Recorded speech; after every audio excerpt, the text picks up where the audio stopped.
ఉండు ఉండు ఉండు ఉండు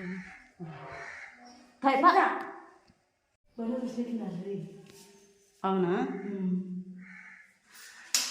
అబ్జర్వ్ చేయలే కానీ ఆయనతో తుడుచుకుంటున్నారు అని చెప్తాం. అందరికీ నమస్కారం అండి. వీడియో అందరూ ఖచ్చితంగా చూడండి మొత్తము. ఈరోజు ఏంటంటే హోలీ కదా, హోలీ అని చెప్పేసి రావద్దని అనుకున్నాము. కానీ కృష్ణుడు అంటే హోలీ అక్కడ బాగా చేస్తున్నారనమాట. భక్తి టీవీలో చూస్తే హోలీ గురించి బాగా చెప్తున్నారు, ద్వారకలో బాగా చేస్తున్నారు కృష్ణుడికి అనిపించింది. అందుకోసం మాకన్నా నేను కూడా అలా వెళ్తే ఎలా చెప్పండి, హోలీ రోజున కనీసం అభిషేకం చేయాలని నేను మా చెల్లెతో వచ్చామన్నమాట. మా చెల్లెతే వద్దు వద్దు ఉంటుంది.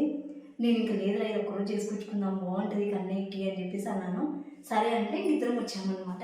ఇప్పుడు ఇంకా అంతా అభిషేకమే చేస్తాము. ప్రతి ఒక్కరు వీడియో అంతా చూడండి, సరేనా? జై శ్రీకృష్ణ. ఇప్పుడు చూడండి, మా చెల్లెతే హనుమాన్ గుడి దగ్గర ఉన్న బిందెతో నీళ్ళు తీసుకురావడానికి వెళ్తుందన్నమాట. కృష్ణాలయంలో ఏవి లేవన్నమాట, అందుకోసం అక్కడ ఉన్న బిందెతో నీళ్ళు తీసుకురావడానికి వెళ్తుంది. అంటే ఇక్కడ నుంచి అలా వెళ్తే మా హనుమాన్ టెంపుల్ వస్తుందన్నమాట. చాలా రోజులైందండి ఈ గుడికి రాక, చాలా బాధగా అనిపిస్తుంది. ఈరోజు వచ్చినందుకు చాలా సంతోషంగా కూడా అనిపిస్తుంది. చూడండి, అక్కడ నుంచి అయితే నీళ్ళు తీసుకొని వస్తుంది మా చెల్లెలు.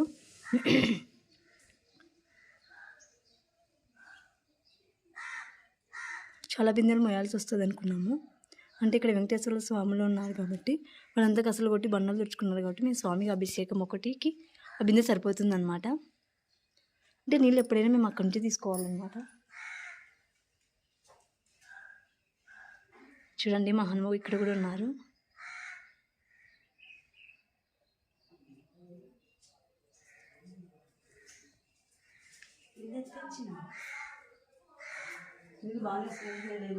సన్నగా రాలేదా నీళ్ళు? అది ఏందో బియ్యం ఇంత టైం పడుతుంది అనుకున్నా. నీళ్ళు అక్కడ చాలా సన్నగా వస్తాయి అనమాట. ఇంక ఎండలకాలం కాబట్టి కొద్దిగా నీటి కొరత ఉంటుందండి మాకు ఇక్కడ. మోటార్లకి అయితే ప్రాబ్లం ఉండదు కానీ ఇట్లా పట్టుకోవాలంటే కొద్దిగా ప్రాబ్లమే అనమాట. అభిషేకానికి ఒకటి సరిపోతుంది. ఇప్పుడు నేను అభిషేకం చేస్తాను. ఇప్పుడు అభిషేకం చేస్తుంది మా రాధమ్మ. లైట్ లేదా ఉంటుంది.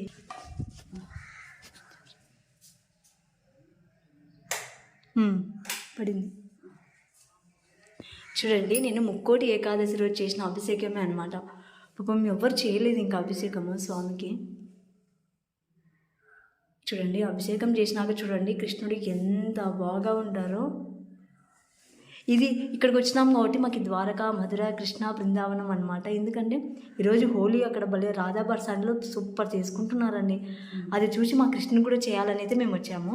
నాకు కూడా ఫుల్ ఇష్టం ఉంది, కానీ కొన్ని నాకు కూడా ఇక్కడికి వచ్చిన తర్వాత చాలా హ్యాపీగా అనిపించింది. నాలో అసలు మేము ఇప్పుడు ధనుమాసంలో చేసినాము పూజ ప్రతిరోజు మా కన్నయ్యకి. కానీ కొన్ని చెప్పినాం కదా సమస్యలు, ఇష్యూస్ వల్ల రావట్లేదని. కానీ ఇక్కడికి వచ్చిన తర్వాత అండి చాలా హ్యాపీగా అనిపించింది. కన్నయ్య వచ్చిన తర్వాత అభిషేకం చేసి బాగా డెకరేషన్ చేస్తాము. అంటే నిన్న లైవ్లో మేము మాట్లాడినాం కదా, వాళ్ళు మాట్లాడడం వల్ల మాకు చాలా సంతోషం అనిపించింది. కొద్దిగా ఎనర్జీ కూడా బాగుంది అనమాట. అందుకే వచ్చాను. గోదమ్మ వెనుకుంటుంది అని అనుకోలేదన్నమాట. స్నానం అంతా అయిపోయిన తర్వాత చెప్పినాను ఇట్లా వెళ్దామని. ఒకసారి ఇట్లా చూసిందనమాట. ఇంకేమనుకుందాం మనసులో, సరేలే వెళ్దామని చెప్పేసి అనింది. నాకైతే చాలా హ్యాపీగా ఉంది. ఇప్పుడైతే అభిషేకం చేస్తాను చూడండి.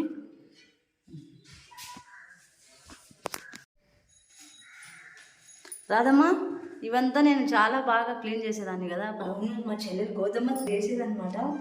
మేము శనివారం వచ్చేవాళ్ళము. అప్పుడు చాలా డ్రెస్సులు ఉండేవి కన్నయ్యవి, అన్నీ పారేసినారంట, నీళ్ళలో పారేసినారంట కదా వాకులో. లేవండి, లేకపోతే బాగా ఉత్తిపెట్టి బాగా వస్త్రాలు చాలా ఉండేవి కన్నయ్యకి. టెంకాయలు కొట్టినారండి ఎవరో భక్తులు, భలే ఉన్నాయి కదా టెంకాయలు. అవును, పక్కన పెట్టు, గోట్లో పెట్టు. మాకైతే చాలా చాలా హ్యాపీగా ఉందండి. మేము ఎప్పుడు వచ్చినా ఇంత నీట్గా ఉండదు అనమాట. వెంకటేశ్వర మాల వేసుకున్న వాళ్ళు అంతా నీట్గా పెట్టినారు. మాల వేసుకున్న వాళ్ళు బాగా క్లీన్ చేసి పెట్టుకున్నారండి. చాలా హ్యాపీగా ఉంది మేము చూసిన తర్వాత. బాగుంది.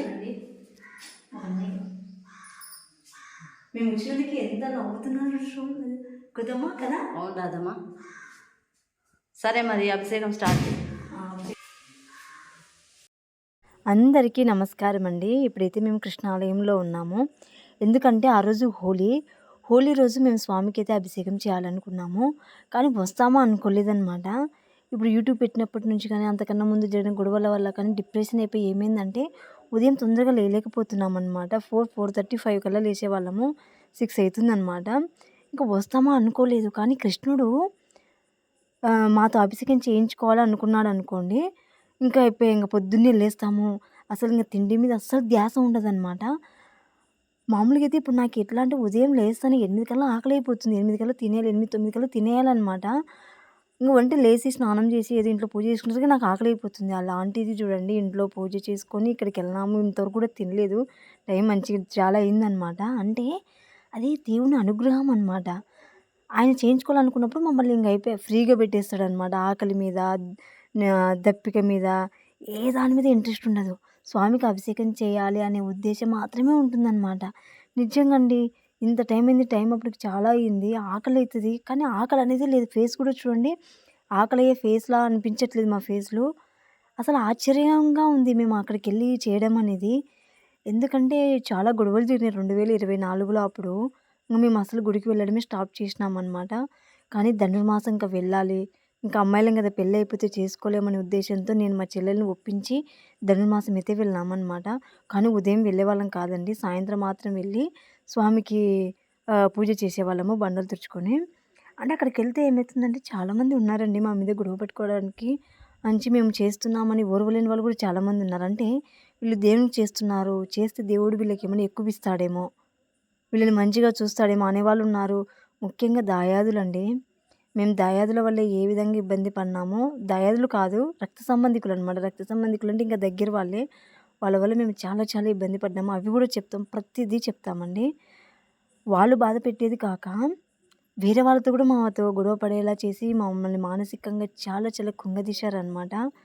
అన్ని విషయాలు చెప్తాము. ఇప్పుడైతే ఇంకా ఆ విషయాలు మాట్లాడను నేను. చూడండి ఇద్దరం ఎంత బాగా చేసుకుంటున్నామో.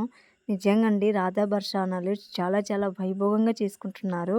హోలీ అనమాట. అందరూ రంగులు చల్లుకోవడం గానీ సంతోషంగా ఉన్నారు. మాకనిపించింది అరే! కృష్ణుని కూడా చేసుకోవాలి. గుడి ఉంది కదా! గుడి లేకుంటే మనం అంత పట్టించుకునే వాళ్ళం కాదు మేము. గుడి ఉన్నప్పుడు అక్కడ అంత వైభవంగా చేస్తున్నప్పుడు కనీసం మనం ఇట్లా అభిషేకం చేసి స్వామికి అలంకరణ చేసి హోలీ శుభాకాంక్షలు చెప్తే బావుంటుంది గదా! అనుకున్నాము. మా చెల్లెలైతే ఒప్పుకుంది. మామూలుగా అయితే ఒప్పుకోదనుకున్నాను. ఏంటంటే ఒక్కదాన్ని వచ్చి చేసే కన్నా ఇద్దరం కలిసి చేస్తున్నామనుకోండి చాలా చాలా బావుంటుంది. కృష్ణుని కూడా మేమిద్దరం అంటే చాలా చాలా ఇష్టమనమాట. మాకి కృష్ణుడంటే ఆయన కృష్ణుడంటే అందరూ దేవుడు అది ఇది అని అనుకుంటారు. మాకైతే కృష్ణుడంటే దేవుడు కాదండి. మా సోదరుడే. మా అన్నలానే భావిస్తామనమాట. మాకు ఏ కష్టం వచ్చినా, ఏమొచ్చినా కృష్ణుడి దగ్గర ఇట్లా కూర్చొని మాట్లాడుతూనే ఉంటామనమాట. కన్నయ్య అలా జరిగింది, ఇలా జరిగింది. వాళ్ళు మాతో గొడవ పడుతున్నారు. వాళ్ళు మా మీద గిల్లాలు, చాడీలు, అపనిందలు అవన్నీ చెప్పేస్తున్నారు అని చెప్తుంటాము.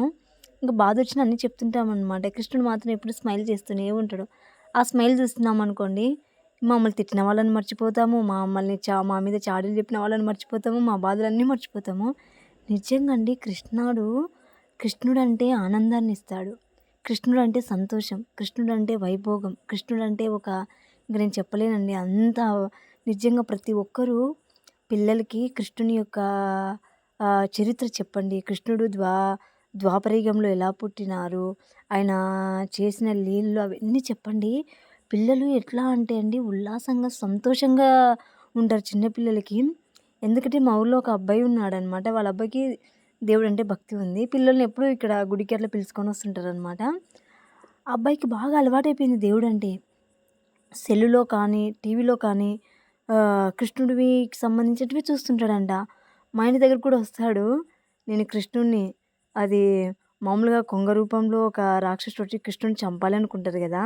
అట్లా కొంగని ఇటు తిప్పి తిప్పి నేను పడేసినాను మిస్.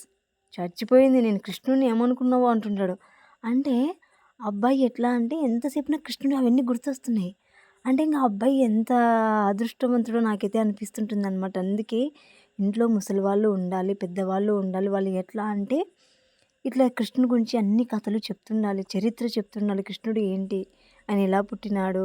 తర్వాత రుక్మిణి కళ్యాణం కానీ అలాంటివన్నీ పిల్లలకి చెప్పాలి అనమాట. ఇంకా చాలా ఉన్నాయి కృష్ణుడి లీలలు. కాళీయమర్దనం కానీ, పూతన సంహారం, గోవర్ధన పర్వతాన్ని ఎత్తడం అలాంటివన్నీ ఉన్నాయి కదండీ! అలాంటివన్నీ చెప్పాలి. నిజంగా కలియుగంలో శ్రీకృష్ణుని ఎక్కువ పూజించాలి అని అనిపిస్తుంది. అంటే అందరు దేవతలు గొప్పవాళ్ళే అండి. కానీ కృష్ణుడు ఎట్లా అంటే సంతోషాన్ని ఇచ్చేవాడనమాట. మనం ఎన్ని కష్టాలున్నా కూడా ఆయనను చూస్తే చూడండి అవన్నీ మర్చిపోతాము. చూడండి ఎంత స్మైల్ చేస్తున్నాడో కన్నయ్య. నిజంగానే చాలా చాలా పవర్ ఉంది మా ఊరి కన్నయ్యకి. అంటే మమ్మల్ని పిలిపించుకొని మాతో ఈ అభిషేకం చేయించుకుంటున్నాడాయన. నిజంగా అసలు మేము వస్తాము, చేస్తాము అని అనుకోలేదు. అంటే ఇంట్లో చేసుకోవాలనుకున్నాం. ఏదో పూజ చేసుకొని ఇంక మేము ప్రతిరోజు హనుమాన్ టెంపుల్‌కెళ్తాం కదా! అక్కడికెళ్ళాలి అనుకున్నాము. కానీ కృష్ణుడు ఇంకేమో నేను భక్తి టీవీ పెడతామనమాట ఉదయం లేస్తానే. అక్కడ మొత్తం ఇంకా అవే చూపిస్తున్నారు. అంటే బర్సానాలో శ్రీకృష్ణుని వైభోగం కానీ, అక్కడ రంగులు చల్లుకోవడం అవన్నీ. ఇంకెందుకో వెళ్ళాలి, వెళ్ళాలి అనిపిచ్చింది. ఇంకా వెళ్ళాము. మామూలుగా ఇప్పుడైతే ఇంక అసలు వెళ్ళట్లేదు మళ్ళా. అంటే అక్కడికి వెళ్ళాలి అంటే కూడా మాకీ అక్కడ దుష్టశక్తులు కొద్దిగా మమ్మల్ని ఇబ్బంది పెట్టేస్తాయనమాట. అందుకోసం వెళ్ళాం. కానీ ఆ రోజు అదేం లేకుండా ఆయన రప్పించుకొని మరీ అభిషేకం చేయించుకున్నారు చూడండి. అది వైభోగం అండి. మేము ఏ జన్మలో చేసుకున్న అదృష్టమో ఏమో తెలీదు. ఏ విధంగా సేవ చేసుకుంటున్నామో నిజంగా చాలా చాలా వైభోగంగా చేస్తాము. నేను మా చెల్లెలైతే చాలా చాలా అదృష్టవంతులుగా భావిస్తున్నామండి. నిజంగా చూడండి. ఏం తెలీదు. అభిషేకం ఎలా చేయాలో తెలీదు.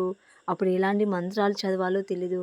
ఏం లేదు. హరే రామ రామ రామ హరే హరే. హరే కృష్ణ కృష్ణ కృష్ణ హరే హరే. ఇది అనుకుంటూనే చేస్తుంటా అనమాట అభిషేకము. చూడండి ఫస్ట్ కుంకుమ నీళ్ళు, పసుపు నీళ్ళు, తర్వాత నీళ్ళు, తర్వాత కుంకుమ నీళ్ళు, తర్వాత నీళ్ళు. ఇప్పుడైతే చందనం పోస్తున్నా అనమాట. ఎండాకాలం కదండీ! చందనం పోస్తే స్వామి చల్లపడతాడనమాట. అందుకోసం చందనం అయితే పోస్తున్నాను చూడండి. చాలా బావుంటుంది. చాలా చాలా చూడండి ఎంత బాగున్నారో చిన్న పిల్లోనికి మనము నలుగు పెట్టి స్నానం చేస్తాం కదా! చిన్న పిల్లలప్పుడు అలా ఉంది నిజంగా అండి. ఏంటో కృష్ణునికి మాకున్న అనుబంధం పోయిన జన్మ సుకృతం ఏంటో. మేమైతే ఈ జన్మలో అయితే దేవునితోనే మేము ఎక్కువ అనుబంధం పెట్టుకున్నామండి. నిజంగా చాలా కన్నయ్య ఎంత పవర్ అంటే అది నేను మాటల్లో చెప్పలేను. నేను ఎలా వివరించాలో కూడా నాకు తెలీదనమాట. అంటే ఒకసారి ఒక సంఘటన జరిగిందండి. అది చాలా చాలా భయంకరమైన సంఘటన. దాంట్లో నుంచి నేను, మా అమ్మ, మా చెల్లెలు, మా నాన్న అందరం చాలా డిప్రెషన్ అయిపోయామనమాట. ఈ గొడవ కన్నా మాకి ఒక గొడవ జరిగిందన్నాను కదా! ఆ గొడవ కన్నా ముందర ఇంకా అర్థం కాలేదు. తర్వాత మాకి కృష్ణాష్టమి వచ్చిందనమాట. కృష్ణాష్టమి రోజు ఇంకా ఆ బాధలోనే, ఆ డిప్రెషన్‌లోనే మేము కృష్ణాష్టమి చేసాము. మా చెల్లెలు నంద్యాలకెళ్ళి స్వామికి డ్రెస్సులు తేవడము, చిన్నపిల్లలకి స్వీట్లు వాళ్ళన్నీ తీసుకొనొచ్చిందనమాట. ఇంకా ఉదయం వెళ్ళి అంటే ఇంగ అంతకన్నా ముందు రోజే అంతా అలంకరణ చేశాం పూలతో. అట్లా డెకరేషన్ గూడా అన్నీ చేసినామనమాట. మళ్ళీ ఉదయమే వెళ్ళి మా చెల్లెలు అక్కడికెళ్ళి అభిషేకం అవన్నీ చేస్తది. తర్వాత నేను ప్రసాదాలవి తీసుకొని వెళ్తాననమాట.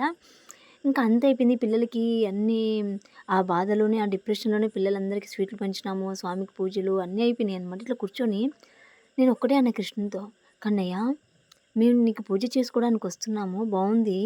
కానీ నేను బాధతో నిన్ను పూజించకూడదు. నేను సంతోషంగా ఉండాలి. నేను ఒక డిప్రెషన్‌లో ఉన్నాను. ఆ డిప్రెషన్‌లో నుంచి నేను బయటికి రాలేకపోతున్నాను. నేను కానీ, మా అమ్మ కానీ, మా నాన్న కానీ, మా చెల్లెలు అందరం అనమాట. దాంట్లో నుంచి బయటికి రావాలి. ముఖ్యంగా నేను బాధపడుతూ మిమ్మల్ని పూజించకూడదబ్బా" అనుకున్నా.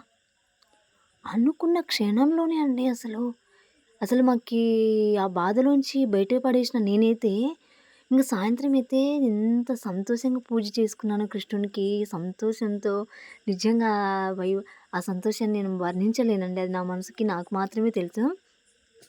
కృష్ణాష్టమి మామూలుగా మనం ఒకరోజు ముందు చేస్తాము. మరుసటి రోజు కూడా కృష్ణాష్టమి చేస్తారనమాట. మరుసటి రోజు కూడా వెళ్ళి స్వామికైతే వా పూజ చేసుకొని అట్లా కూర్చొని "కన్నయ్య నాకిది కన్నయ్య కావాల్సింది. నీ దగ్గరకొచ్చి ప్రశాంతంగా నేను పూజ చేసుకోవాలి. ఇట్లా నవ్వుతూ చేసుకోవాలి. అంతేకాని బాధపడుతూ ఏదో నాకేదో జరిగిందని నేను చేసుకోకూడదని" చెప్పేసి అనుకున్నాను. అయిపోయింది. అది అండి. అట్లా జరిగింది. ఆ కృష్ణాష్టమి అయిపోయినాక ఇంకా కార్తీక మాసం వస్తది గదండీ కొన్ని రోజులకి. ఆ కార్తీక మాసంలో గొడవ జరిగింది. అప్పటి నుంచి స్టాప్ అయిపోయినామనమాట. ఇంక కృష్ణుడు ఏమనుకున్నారు, "మీకిక్కడికి వస్తుంటే దిష్టి తగులుతుంది. అందరి చూపులు మీ మీద బాగా ఉన్నాయి. మిమ్మల్ని ఇబ్బంది పెట్టేవాళ్ళు చాలామంది ఉన్నారు. ఇంక స్టాప్ అవ్వండి" అన్నట్టు అనిపిచ్చింది. ఇంగ అప్పటి నుంచి వెళ్ళలేదండి. మళ్ళీ ధనుర్మాసంలో వెళ్ళినాము. ఎందుకెళ్ళినామంటే ఇంగ అమ్మాయిలం కదండీ! పెళ్లి అయిపోతే మళ్ళీ రాలేము, చేసుకోలేము. ఈ ధనుర్మాసం పోయిందనుకో మళ్ళీ నెక్స్ట్ ఇయర్ వస్తుంది. చేసుకోవాలి స్వామికి అన్నట్టు వచ్చి చేసుకున్నాము. ధనుర్మాసం అయితే చాలా అందంగా, వైభోగంగానే చేసుకున్నామండి. మళ్ళీ ముక్కోటి ఏకాదశికొచ్చి స్వామికి అభిషేకం చేసుకున్నాను. ఆ ముక్కోటి ఏకాదశికి రోజు పెట్టిన వీడియోను మాది మంచి వైరల్ అయిపోయిందనమాట. ఇంకా తర్వాత ఇంక రాలేదు. మళ్ళీ ఇప్పుడొచ్చాననమాట కృష్ణునికి. ఇంకా చూడండి ఎంత బావుందో గదా! అట్లా అభిషేకం చేస్తుంటే. స్వామి చూడండి ఎంత అంటే ద్వారకలో ఉన్న కృష్ణుడు ఇక్కడే ఉన్నారేమో అనిపిస్తుంది.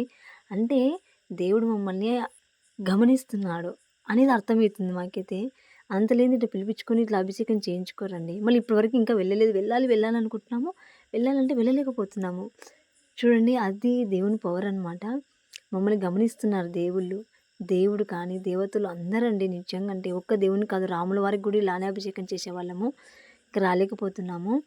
మళ్ళీ శివాలయం అబ్బా! ఎంత వైభోగంగానో మా చెల్లెలైతే చాలా చాలా అంత చేసేది శివాలయంలో అనమాట. ఇంక రాలేదు ఇప్పట్లో అయితే రాలేదనమాట. ఇదే అండి యూట్యూబ్ సక్సెస్ రావాలి. ఆ సక్సెస్ అందరికి సమాధానం కావాలి. అప్పుడు మళ్ళీ మేము శివాలయంలో, లక్ష్మీమాత గుడిలో, చెన్నకేశవ స్వామికి, రాముల వారికి అందరికీ ఇట్లా ఈ విధంగా అభిషేకం చేసుకొని, ఈ విధంగా అలంకరణ చేసుకొని, ఇంతే వైభోగంగా చేయాలి అనుకుంటున్నాము. అది మీ అందరి సహకారం వల్లనే అవుతుంది.